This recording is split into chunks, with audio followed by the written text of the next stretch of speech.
Muhammad bin മുങ്കദിർ എന്ന് പറയുന്ന മനുഷ്യൻ കച്ചവടം നടത്തിയിരുന്ന പ്രഗത്ഭനായ ഒരു വ്യാപാരിയാണ്. ഞാൻ ഈ പറയുന്ന സംഭവം കിട്ടുകഥയൊന്നുമല്ല. ഇമാം ഒസാലി റഹ്മത്തുള്ളാഹി അലൈഹി തങ്ങൾ തന്റെ ഇഹ്യാ ഉലൂമുദ്ദീനിൽ ഉദ്ധരിച്ച കഥയാണ്.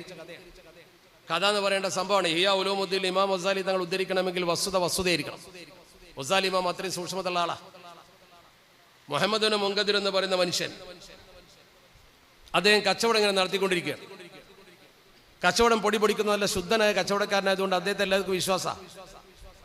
അങ്ങനത്തെ ആൾക്കാർക്ക് നല്ല കച്ചവടം ഉണ്ടാവും, ബർക്കത്തുണ്ട്. അങ്ങനെ കടയിൽ സാധനം തീർന്നപ്പോൾ അദ്ദേഹം അത്യാവശ്യം സാധനങ്ങൾ എടുക്കാൻ വേണ്ടി ഹോൾസെയിൽ മാർക്കറ്റിലേക്ക് പോവുകയാണ്. ഹോൾസെയിൽ മാർക്കറ്റിലേക്ക് അദ്ദേഹം പോകുമ്പോൾ അദ്ദേഹത്തിന്റെ കടയിൽ ആളില്ലല്ലോ. അപ്പൊ തൻ്റെ ഒരു വൃത്യനുണ്ട്, ഒരു ജോലിക്കാരൻ. ആ ജോലിക്കാരൻ നിർത്തിയിട്ട് നീ ഇവിടെ നിൽക്ക്, ഞാൻ പോയിട്ട് ആ സാധനം വാങ്ങിക്കൊണ്ടുവരാന്ന്. നീ ഇവിടെ നിൽക്ക്, കട നോക്ക്, ഞാൻ അങ്ങാടിയിൽ പോയി സാധനം കൊണ്ടുവരാം. ഇവനാണെങ്കിൽ കച്ചവടത്തെ കുറിച്ച് ABCD അറിയില്ല. എന്ന് പറഞ്ഞാൽ കച്ചവടം ചെയ്യാൻ കൊടുക്കാനും വാങ്ങാനും അറിയില്ല എന്നല്ല, ഓരോന്നിന്റെ വില മനസ്സിലാകണ്ടേ.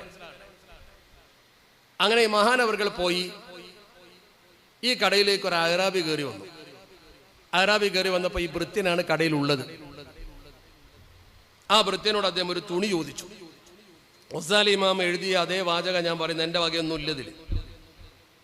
ഒരു തുണി ചോദിച്ചപ്പോൾ അദ്ദേഹം ഒരു തുണി എടുത്ത് കാണിച്ചു കൊടുത്തു.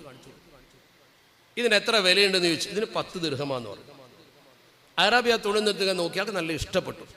അയാൾ 10 ദിർഹമും കൊടുത്തു, തുണി വാങ്ങി, കടയിൽ നിന്ന് ഇറങ്ങി. അയാൾ തൃപ്തിപ്പെട്ട് വാങ്ങിയതാ. കടയിൽ നിന്ന് അദ്ദേഹം ഇറങ്ങുന്ന സമയത്താണ് ഈ സാധനങ്ങൾ കൊണ്ട് മുഹമ്മദ് ബിൻ മുങ്കദിർ എന്ന മഹാൻ വരുന്നത്, കടന്റെ ഓണർ വരുന്നത്. അതേ മാർക്കറ്റിൽ നിന്ന് വരികയാണ് സാധനമൊക്കെ വാങ്ങിയിട്ട്. അപ്പൊ തൻ്റെ കടയിൽ നിന്ന് ഒരാൾ ഇങ്ങനെ ഇറങ്ങി വരുന്നുണ്ട്. അപ്പൊ ആരായാലും നമ്മളെ കടയിൽ നിന്ന് ഒരാൾ ഇറങ്ങി വരുമ്പോൾ എന്തെങ്കിലും ഒന്ന് പറയുമല്ലോ. സലാം പറഞ്ഞിട്ട് പറഞ്ഞു, നിങ്ങൾ കടയിൽ നിന്ന് സാധനം വാങ്ങി. എന്താ വാങ്ങിയത്? ഒരു തുണിയാന്നോ? തുണിയാണ് വാങ്ങിയതെന്ന് പറയുമ്പോൾ അറാബി സാധു ഇങ്ങനെ കാണിച്ചു കൊടുക്കും ചെയ്തു. അപ്പൊ മുഹമ്മദ് ബിൻ മുങ്കദിർ എന്ന മഹാൻ ചോദിച്ചു, എത്ര കൊടുത്തു അതിനെന്ന് ചോദിച്ചു. വെറുതെ ചോദിച്ചതാ. ഒരു ലോക്യം പറയണല്ലോ, ഒരു തൻ്റെ കടയിൽ നിന്ന് സാധനം വാങ്ങി ഇറങ്ങുന്ന ഒരാളോട് ഒരു നല്ല ബന്ധം വേണ്ടേ. അതിന് എത്ര കൊടുത്തു എന്ന് ചോദിച്ചു.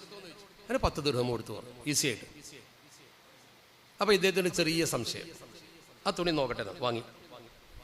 അദ്ദേഹം ഇങ്ങനെ നിർത്തി നോക്കിയിട്ട് പറഞ്ഞു, സുബ്ഹാനല്ലാഹ്, ഇതിന് 10 ദിർഹം വിലയില്ല കേട്ടോ, ഇത് 5 ദിർഹമിന്റെ തുണിയാണ് എന്ന് പറഞ്ഞു. അറാബിക്ക് അത് തീരെ ഇഷ്ടപ്പെട്ടില്ല.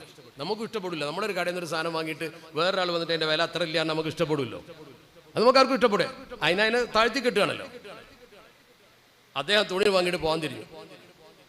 അപ്പൊ ഇദ്ദേഹം തടുത്തു. എൻ്റെ തുണിക്ക് നിങ്ങൾ എന്തിനാ വില കുറച്ച് പറയണമെന്ന് ചോദിച്ചു. അങ്ങനെ ഒരു വാചകം ആ ചരിത്രത്തിൽ പറഞ്ഞിട്ടില്ലെങ്കിലും അങ്ങനെ മനസ്സിലാക്കിയിട്ടുണ്ടാവും. ഉടനെ തന്നെ ബഹുമാനപ്പെട്ട ഈ കട ഉടമ പറഞ്ഞു, നിങ്ങൾ ഉദ്ദേശിക്കുന്ന പോലെ ഞാൻ ഈ കടയ്ക്ക് സാധനം വാങ്ങാൻ വരുന്ന ആളല്ല, ഇതെൻ്റെ കടയാണ്. ഈ സാധനത്തിന്റെ വില എനിക്കറിയാം. അവൻ എൻ്റെ വൃത്യന, അവനത്ര അറിയില്ല. ഇത് കേവലം 5 ദിർഹമിന് വിൽക്കുന്ന തുണിയാണ്. 10 ദിർഹം ഇതിനില്ല. അവൻ അറിയാതെ നിങ്ങളോട് പറഞ്ഞതായിരിക്കും. അപ്പൊ അദ്ദേഹം പറഞ്ഞു, അപ്പൊ സ്വാഭാവിക അറാബിക്ക് കാര്യം മനസ്സിലായല്ലോ. അപ്പൊ നമുക്കൊരു സ്വഭാവമുണ്ട്, നമ്മൾ പെട്ടാലും നമ്മൾ അംഗീകരിക്കുമല്ലോ. മനുഷ്യന്മാർക്ക് അങ്ങനെ ഒരു സ്വഭാവമുണ്ട്, അഭിമാനമുള്ള പ്രശ്നം. അറാബി പറഞ്ഞു, എൻ്റെ നാട്ടിൽ ഈ തുണിക്ക് ഇതിനേക്കാൾ വില ഉണ്ട്, എനിക്കിത് സന്തോഷമാണ്, ഞാനിത് വാങ്ങിക്കഴിഞ്ഞു, ഞാൻ പോവുകയാണെന്നാണ്. ഉടനെ തന്നെ മുഹമ്മദ് ബിൻ മുങ്കദിർ എന്ന മഹാൻ അദ്ദേഹത്തെ തടഞ്ഞിട്ട് പറഞ്ഞു, നിങ്ങൾ ഒരു കാര്യം ചെയ്യണം, ഇത് എൻ്റെ കടയാണ്, എൻ്റെ വരുമാനം എനിക്കാണ്. നിങ്ങൾ 3-ൽ1 കാര്യം ചെയ്തു തരണം. ഒന്നുകിൽ നിങ്ങൾ കടയിൽ കയറിയിട്ട് ഈ തുണി തിരിച്ചു കൊടുത്തിട്ട് 10 ദിർഹമിന്റെ തുണി അവിടെ ഉണ്ട്, ആ തുണി വാങ്ങണം. ഈ തുണി അങ്ങോട്ട് കൊടുത്തിട്ട് 10 ദിർഹമിന്റെ തുണി കൊണ്ടുപോയിക്കോ, അതിന് 5 ദിർഹമേ ഉള്ളൂ എന്ന് എനിക്കറിയാം, അറിഞ്ഞുകൊണ്ട് നിങ്ങളെ വഞ്ചിക്കാൻ പാടില്ല, ഞാനിത് അറിഞ്ഞല്ലോ. 2, അതിന് നിങ്ങൾക്ക് സാധിക്കുന്നില്ല എങ്കിൽ കടയിൽ കയറിയിട്ട് 5 ദിർഹം തിരിച്ചു വാങ്ങിയിട്ട് പോയിക്കോ.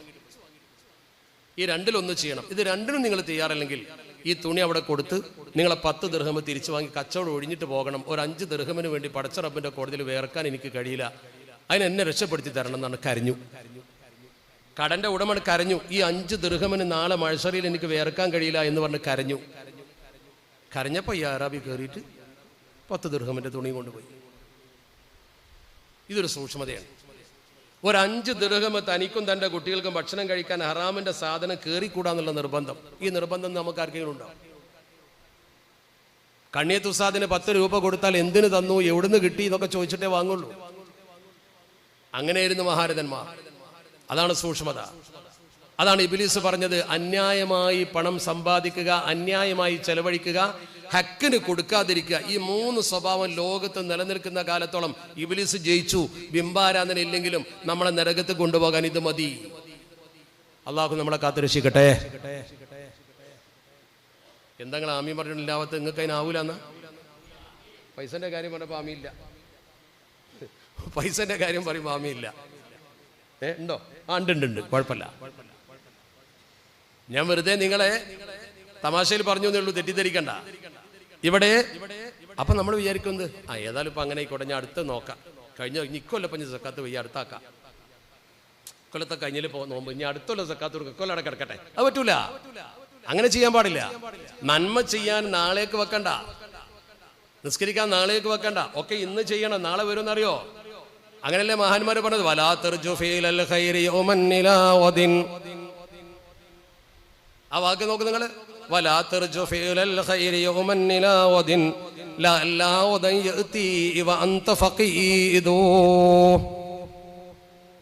വലാ തർജു ഫീലൽ ഖൈർ, ഒരു നന്മ ചെയ്യാൻ നീ ആഗ്രഹിക്കരുത്, അത് നാളെ ചെയ്യാൻ ആഗ്രഹിക്കരുത്, നാളെ അല്ലെങ്കിൽ അടുത്ത ദിവസം ചെയ്യാമെന്ന് കരുതരുത്.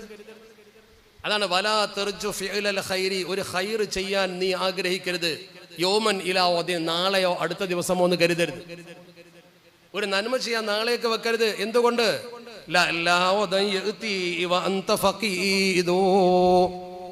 ലഅല്ല വദൻ യഅതി, നാളെ വരും, നാളെ എന്ന ദിവസം ചിലപ്പോൾ വരും. വഅൻത ഫഖീദു, നീ ഉണ്ടായിക്കൊള്ളുന്നില്ല, നീ നാളെ ഉണ്ടായിക്കൊള്ളുന്നില്ല. മനസ്സിൽ നല്ല ഒരു പ്രകാശം വേണം.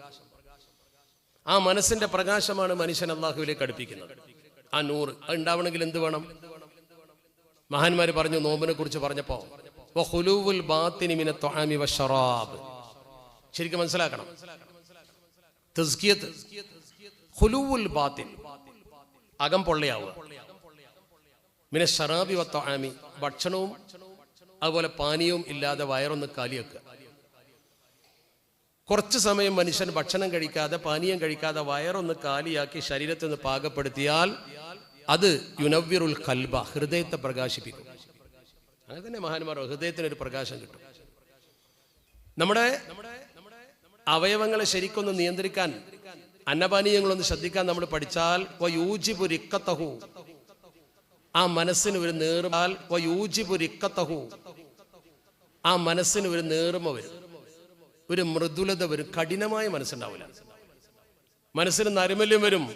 വയുസീലു ഖസ്വതഹു, മനസ്സിന്റെ കാഠിന്യം നീങ്ങിപ്പോകും. ഇന്നലെ വരെ കള്ളും കുടിച്ച് നടന്ന അവനപ്പൊ പള്ളിയിൽ ജമാഅത്തിന് തൊപ്പിട്ട് മുമ്പിൽ എന്താ പറയരുതേ, അങ്ങനെ ചിന്തിക്കുക പോലും ചെയ്യരുത്. അള്ളാഹു ഒരു മനുഷ്യനെ എപ്പോഴാണ് നന്നാക്കുക എന്നറിയില്ല. എത്ര തമ്മാടി ചെയ്ത ആളാലും തോബ വന്നാൽ അള്ളാഹു സ്വീകരിക്കും. ഇപ്പൊ നമ്മുടെ നാട്ടിൽ തന്നീ വൃത്തിയിട്ട മനുഷ്യൻ, നമുക്കൊക്കെ അങ്ങനെ സ്വഭാവമുണ്ട്. നമ്മൾ വലിയ ആൾക്കാരായിട്ട് പള്ളിയിൽ ഇങ്ങനെ ഇരിക്കും, നമ്മൾ ദിക്റും സ്വലാത്തൊക്കെ ചെല്ലുണ്ട്, നമ്മൾ നല്ല കുട്ടികളാണ്. ഏതെങ്കിലും ഒരു ഗുരുത്തം കെട്ട ചെറുപ്പക്കാരൻ വന്ന് പള്ളിയിൽ, അവൻ നല്ല ഫാൻസൊക്കെ ഇട്ടോ, അങ്ങനെ പുതിയ അടിപൊളി ടീഷർട്ടൊക്കെ ഇട്ടിട്ട് തൊപ്പിട്ട് വന്നിരിക്കുക പള്ളിക്ക്, തനി വൃത്തിയിട്ടാണ്. പക്ഷെ നോമ്പിനോ പള്ളിയിലുണ്ട് നിസ്കരിക്കാൻ. അപ്പം നമുക്ക് അവനൊരു മതിപ്പില്ല. അപ്പം നോമ്പിന് വന്നൊരു തൊപ്പിട്ടിരുന്നിട്ട് എന്താ കാര്യം? അങ്ങനെ കരുതരുത്. കാരണം എന്തുകൊണ്ട്? അള്ളാഹുവിൻ്റെ പരിശുദ്ധ ദീൻ വളരെ കൃത്യമായി പഠിപ്പിച്ചിട്ടുണ്ട്. ആ വ്യക്തി ഈ നോമ്പ് കൊണ്ട്, അവൻ നോമ്പ് പോയിട്ടുണ്ടാവും, നോമ്പ് നോറ്റപ്പോൾ ഹുലുവുൽ ബാത്തിന് വന്നപ്പോൾ, വെള്ളവും ഭക്ഷണവും അകത്തില്ലാതെ വന്നപ്പോൾ അവൻ്റെ കൽബിനൊരു പ്രകാശം വന്നിട്ടുണ്ടാവും. അപ്പം ആ പ്രകാശം അള്ളാഹുവിലൂടെ അവൻ ആർജിച്ചെടുക്കുകയും അതുവഴി അവൻ പള്ളിക്ക് ആനയിക്കപ്പെടുകയും ചെയ്തു. അവൻ അള്ള പള്ളിക്ക് കൊണ്ടെന്ന് നല്ലോം വരൂല. അവിടെ പിന്നെ അവൻ മോശക്കാരൻ, ഞാൻ നല്ലോനോ നിങ്ങൾ കരുതണ്ട, ഒരു കാരണവശാലും അങ്ങനെ കരുതണ്ട, അങ്ങനെ ചിന്തിക്കാനേ പാടില്ല. അത് വളരെ ഗൗരവത്തോടു കൂടി നമ്മൾ ചിന്തിക്കേണ്ട ഒരു കാര്യമാണ്.